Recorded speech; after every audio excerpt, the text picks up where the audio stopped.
إن عدة الشهور عند الله 12 شهرا في كتاب الله يوم خلق السماوات والأرض منها 4 حرم ذلك الدين القيم فلا تظلموا فيهن أنفسكم وقاتلوا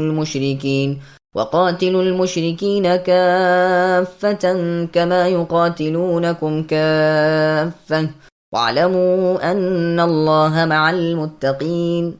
بے شک مہینوں کی گنتی اللہ تعالیٰ کے نزدیک کتاب اللہ میں 12 کی ہے، اسی دن سے کہ آسمان و زمین کو اللہ نے پیدا کیا ہے۔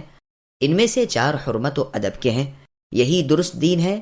تم ان مہینوں میں اپنی جانوں پر ظلم نہ کرو اور تم تمام مشرکوں سے جہاد کرو جیسے کہ وہ تم سب سے لڑتے ہیں۔ جان رکھو کہ اللہ تعالیٰ متقیوں کے ساتھ ہیں۔ سامعین، اب اس آیت کی تفسیر سماعت کیجیے۔ 4 مہینوں کی حرمت ابتدا سے ہے۔ مسند احمد میں ہے، رسول اللہ صلی اللہ علیہ وسلم نے اپنے حج کے خطبے میں ارشاد فرمایا کہ زمانہ گھوم گھما کر اپنی اصلیت پر آ گیا ہے۔ سال کے 12 مہینے ہوا کرتے ہیں، جن میں سے 4 حرمت و ادب والے ہیں۔ 3 تو پے در پے یعنی ذوالقعدہ، ذوالحجہ اور محرم، اور چوتھا رجب جو مضر کے ہاں ہے، جو جمادی الاخری اور شعبان کے درمیان میں ہے۔ پھر پوچھا یہ کون سا دن ہے؟ ہم نے یعنی صحابہ نے کہا اللہ تعالیٰ کو اور اس کے رسول محمد صلی اللہ علیہ وسلم کو ہی پورا علم ہے۔ رسول اللہ نے سکوت فرمایا یعنی خاموش رہے۔ ہم سمجھے کہ شاید رسول اللہ صلی اللہ علیہ وسلم اس دن کا کوئی اور ہی نام رکھیں گے۔ پھر پوچھا کیا یہ یوم النحر یعنی قربانی کی عید کا دن نہیں؟ ہم نے کہا ہاں۔ پھر پوچھا یہ کون سا مہینہ ہے؟ ہم نے کہا اللہ تعالیٰ جانے اور اللہ کے رسول محمد صلی اللہ علیہ وسلم۔ رسول اللہ نے پھر سکوت فرمایا، یہاں تک کہ ہم نے خیال کیا کہ شاید آپ اس مہینے کا نام اور ہی رکھیں گے۔ رسول اللہ نے فرمایا کیا یہ ذوالحجہ نہیں ہے؟ ہم نے کہا ہاں۔ پھر رسول اللہ نے پوچھا یہ کون سا شہر ہے؟ ہم نے کہا اللہ تعالیٰ اور اس کے رسول محمد صلی اللہ علیہ وسلم خوب جاننے والے ہیں۔ رسول اللہ پھر خاموش ہو رہے اور ہمیں پھر خیال آنے لگا کہ شاید آپ اس کا کوئی اور ہی نام رکھیں گے۔ پھر فرمایا کیا یہ بلدہ یعنی مکہ نہیں ہے؟ ہم نے کہا بے شک۔ رسول اللہ نے فرمایا یاد رکھو تمہارے خون، تمہارے مال اور تمہاری عزتیں تم میں آپس میں ایسی ہی حرمت والی ہیں جیسی حرمت و عزت تمہارے اس دن کی، تمہارے اس مہینے میں، تمہارے اس شہر میں۔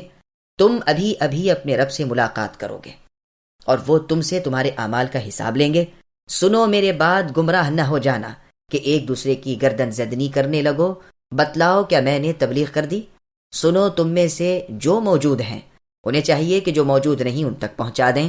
بہت ممکن ہے کہ جسے وہ پہنچائے وہ ان بعض سے بھی زیادہ نگہداشت رکھنے والا ہو۔ یہ روایت صحیح بخاری، مسلم، نیز ابو داؤد، ابن ماجہ، مسند احمد وغیرہ کی ہے۔ اور روایت میں ہے کہ وسط ایام تشریق میں مینا حجۃ الوداع کے خطبے کے موقع کا یہ ذکر ہے۔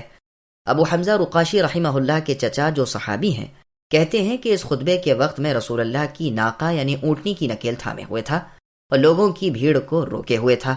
رسول اللہ کے پہلے جملے کا یہ مطلب ہے کہ جو کمی بیشی تقدیم و تاخیر مہینوں کی جاہلیت کے زمانے کے مشرک کیا کرتے تھے وہ الٹ پلٹ کر اس وقت ٹھیک ہو گئی ہے۔ جو مہینہ آج ہے وہی در حقیقت بھی ہے، جیسے کہ فتح مکہ کے موقع پر رسول اللہ صلی اللہ علیہ وسلم نے فرمایا کہ یہ شہر ابتدائے مخلوق سے باحرمت و باعزت ہے، وہ آج بھی حرمت والا ہے اور قیامت تک حرمت والا ہی رہے گا۔ بس عربوں میں جو یہ رواج پڑ گیا تھا کہ ان کے اکثر حج ذوالحجہ کے مہینے میں نہیں ہوتے تھے، اب کی مرتبہ رسول اللہ کے حج کے موقع پر یہ بات نہ تھی، بلکہ حج اپنے ٹھیک مہینے پر تھا یعنی ذوالحجہ میں۔ بعض لوگ اس کے ساتھ یہ بھی کہتے ہیں کہ صدیق اکبر رضی اللہ عنہ کا حج ذوالقعدہ میں ہوا، لیکن یہ غور طلب قول ہے، جیسے کہ ہم مع ثبوت بیان کریں گے۔ آیت انما النسیء کی تفسیر میں اس قول سے بھی زیادہ غرابت والا ایک قول بعض سلف کا یہ بھی ہے کہ اس سال یہود و نصارہ مسلمان سب کے حج کا دن اتفاق سے ایک ہی تھا یعنی عید الاضحیٰ کا دن۔ شیخ سخاوی نے اپنی کتاب المشہور فی اسماء الایام والشہور میں لکھا ہے کہ محرم کے مہینے کو محرم اس کی تعظیم کی وجہ سے کہتے ہیں، لیکن میرے نزدیک تو اسلام کی وجہ سے اس کی حرمت کی تاکید ہے، اس لیے کہ عرب جاہلیت میں اسے بدل ڈالتے تھے، کبھی حلال کر ڈالتے کبھی حرام کر ڈالتے۔ اس کی جمع محرمات، محارم، محاریم ہے۔ سفر کی وجہ تسمیہ یہ ہے کہ اس مہینے میں عموماً ان کے گھر خالی رہتے تھے کیونکہ یہ لڑائی بھڑائی اور سفر میں چل دیتے تھے۔ جب مکان خالی ہو جائے تو عرب کہتے ہیں سفر المکانو، اس کی جمع اسفار ہے، جیسے جمل کی جمع اجمال ہے۔ ربیع الاول کے نام کا سبب یہ ہے کہ اس مہینے میں ان کی اقامت ہو جاتی ہے۔ ارتباع کہتے ہیں اقامت کو، اس کی جمع اربعہ ہے، جیسے نصیب کی جمع انصبہ ہے، اور اس کی جمع اربعہ ہے جیسے رغیف کی جمع ارغفہ ہے۔ ربیع الاخر کے مہینے کا نام رکھنا بھی اسی وجہ سے ہے، گویا یہ اقامت کا دوسرا مہینہ ہے۔ جمادی الاولیٰ کی وجہ تسمیہ یہ ہے کہ اس مہینے میں پانی جم جاتا تھا، اس کے حساب میں مہینے گردش نہیں کرتے تھے، یعنی ٹھیک ہر موسم پر ہی ہر مہینہ آتا تھا، لیکن یہ بات کچھ جچتی نہیں، اس لیے کہ جب ان مہینوں کا حساب چاند پر ہے تو ظاہر ہے کہ موسمی حالت ہر ماہ پر ہر سال یکساں نہیں رہے گی۔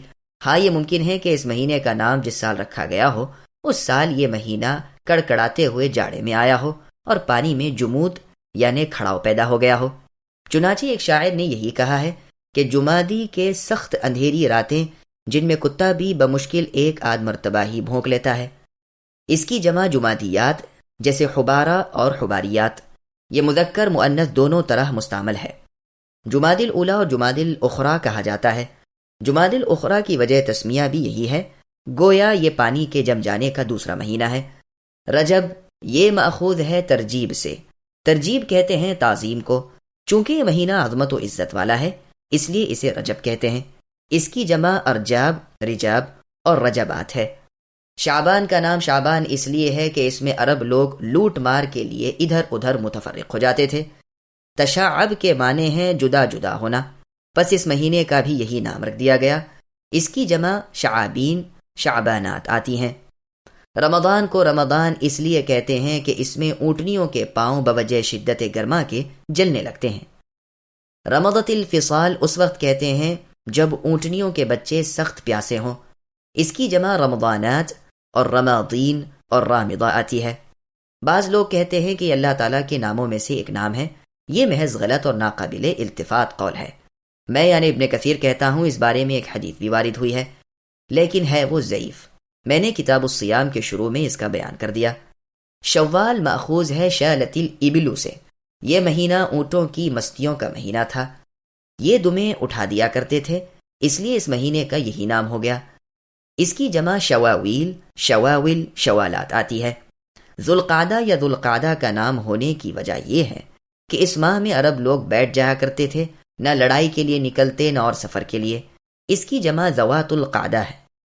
ذوالحجہ کو ذوالحجہ بھی کہہ سکتے ہیں، چونکہ اسی ماہ میں حج ہوتا تھا اس لیے اس کا یہ نام مقرر ہو گیا۔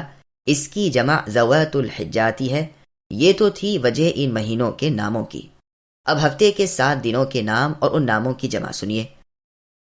اتوار کے دن کو یوم الاحد کہتے ہیں، اس کی جمع احاد، وحاد اور وحود آتی ہے۔ پیر کے دن کو اثنین کہتے ہیں، اس کی جمع اثانین آتی ہے۔ منگل کو ثلاثاء کہتے ہیں، یہ مذکر بھی بولا جاتا ہے اور مؤنث بھی، اس کی جمع ثلاثاوات اور اثالث آتی ہے۔ بدھ کے دن کو اربعاء کہتے ہیں، جمع اربعاوات اور ارابیع آتی ہے۔ جمعرات کو خمیس کہتے ہیں، جمع اس کی اخمیسہ، اخامیس آتی ہے۔ جمعہ کو جمعہ اور جمعہ کہتے ہیں، اس کی جمع جمع اور جماعات آتی ہے۔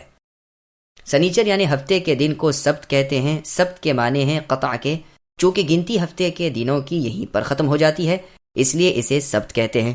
قدیم عربوں میں ہفتے کے دنوں کے نام یہ تھے: اول اہون، جبار دبار، مونس عروبہ شیار۔ قدیم خالص عربوں کے اشعار میں بھی دنوں کے نام پائے جاتے ہیں۔ قرآن کریم فرماتا ہے کہ ان 12 ماہ میں 4 حرمت والے ہیں۔ جاہلیت کے عرب بھی انہیں حرمت والے مانتے تھے، لیکن لسبل نامی ایک گروہ اپنے تشدد کی بنا پر 8 مہینوں کو حرمت والا خیال کرتے تھے۔ رسول اللہ صلی اللہ علیہ وسلم کے فرمان میں رجب کو قبیلہ مدر کی طرف اضافت کرنے کی وجہ یہ ہے کہ جس مہینے کو وہ رجب کا مہینہ شمار کرتے تھے، دراصل وہی رجب کا مہینہ اللہ کے ہاں بھی تھا، جو جمادی الاخریٰ اور شعبان کے درمیان میں ہے۔ قبیلہ ربیعہ کے نزدیک رجب شعبان اور شوال کے درمیان کے مہینے کا یعنی رمضان کا نام تھا، پس رسول اللہ نے کھول دیا کہ حرمت والا رجب مدر کا ہے نہ کہ ربیعہ کا، یعنی جو جمادی الاخریٰ اور شعبان کے درمیان میں ہے۔ ان 4 ذی حرمت مہینوں میں سے 3 پے در پے اس مصلحت سے ہیں کہ حاجی ذوالقعدہ کے مہینے میں نکلے تو اس وقت تک لڑائیاں، مار پیٹ، جنگ و جدال، قتل و قتال بند ہوں، لوگ اپنے گھروں میں بیٹھے ہوئے ہوں، پھر ذی الحجہ میں احکام حج کی ادائیگی امن و امان، عمدگی اور شان سے ہو جائے، پھر ماہ محرم کی حرمت میں واپس گھر پہنچ جائے۔ درمیان سال میں رجب کو حرمت والا بنانے کی غرض یہ ہے کہ زائرین اپنے طواف بیت اللہ کے شوق کو عمرے کی صورت میں ادا کر لیں، گو دور دراز والے ہوں وہ بھی مہینہ بھر میں آمد و رفت کر لیں۔ یہی اللہ تعالیٰ کا سیدھا اور سچا دین ہے۔ پس اللہ تعالیٰ کے فرمان کے مطابق تم ان پاک مہینوں کی حرمت کرو، ان میں خصوصیت کے ساتھ گناہوں سے بچو، اس لیے کہ اس میں گناہوں کی برائی اور بڑھ جاتی ہے، جیسے کہ حرم شریف کا گناہ اور جگہ کے گناہ سے بڑھ جاتا ہے۔ اللہ تعالیٰ کا سورہ حج کی آیت نمبر 25 میں فرمان ہے کہ جو حرم میں الحاد کا ارادہ ظلم سے کرے ہم اسے دردناک عذاب کریں گے۔ اسی طرح عام دنوں میں جو گناہ ہے، ان حرمت والے مہینوں میں گناہ کا وبال اور اس کی سختی نیز اس کی سزا بڑھ جاتی ہے۔ اسی لیے امام شافعی رحمہ اللہ اور علماء کی ایک بڑی جماعت کے نزدیک ان مہینوں کے قتل کی دیت بھی سخت ہے، اسی طرح حرم کے اندر کے قتل کی اور ذی محرم رشتہ دار کے قتل کی بھی۔ ابن عباس رضی اللہ عنہما فرماتے ہیں فی ہن سے مراد سال بھر کے کل مہینے ہیں، پس ان کل مہینوں میں گناہوں سے بچو، خصوصاً ان 4 مہینوں میں کہ یہ حرمت والے ہیں، ان کی بڑی عزت ہے، ان میں گناہ سزا کے اعتبار سے اور نیکیاں اجر و ثواب کے اعتبار سے بڑھ جاتی ہیں۔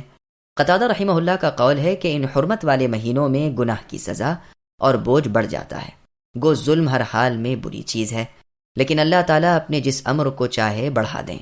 دیکھیے اللہ تعالیٰ نے اپنی مخلوق میں سے بھی پسند فرمایا، فرشتوں میں انسانوں میں اپنے رسول چن لیے، اسی طرح کلام میں سے اپنے ذکر کو پسند فرما لیا، اور زمین میں سے مسجدوں کو پسند فرما لیا، اور مہینوں میں سے رمضان المبارک کو اور ان 4 مہینوں کو پسند فرما لیا، یعنی ذوالقعدہ، ذوالحجہ، محرم اور رجب کو، اور دنوں میں سے جمعے کے دن کو اور راتوں میں سے لیلۃ القدر کو۔ بس تمہیں ان چیزوں کی عظمت کا لحاظ رکھنا چاہیے جنہیں اللہ تعالیٰ نے عظمت دی ہے۔ امور کی تعظیم اتنی کرنی عقل مند اور فہیم لوگوں کے نزدیک ضروری ہے جتنی تعظیم ان کی اللہ تعالیٰ نے بتلائی ہو۔ ان کی حرمت کا ادب نہ کرنا حرام ہے۔ ان میں جو کام حرام ہیں انہیں حلال نہ کر لو، جو حلال ہیں انہیں حرام نہ بنا لو، جیسے کہ اہل شرک کرتے تھے۔ یہ ان کے کفر میں زیادتی کی بات تھی۔ پھر آگے اللہ نے فرمایا کہ تم سب کے سب کافروں سے جہاد کرتے رہو جیسے کہ وہ سب کے سب تم سے برسر جنگ ہیں۔ حرمت والے ان 4 مہینوں میں جنگ کی ابتدا کرنی منسوخ یا محکم ہونے کے بارے میں علماء کے 2 قول ہیں۔ پہلا تو یہ کہ یہ منسوخ ہے، یہی قول زیادہ مشہور ہے۔ اس آیت کے الفاظ پر غور کیجئے کہ پہلے تو فرمان ہوا کہ ان مہینوں میں ظلم نہ کرو، پھر مشرکوں سے جنگ کرنے کو فرمایا۔ ظاہری الفاظ سے تو معلوم ہوتا ہے کہ یہ حکم عام ہے، حرمت کے مہینے بھی اس میں آ گئے۔ اگر یہ مہینہ اس سے الگ ہوتے تو ان سے گزر جانے کی قید ساتھ ہی بیان ہوتی۔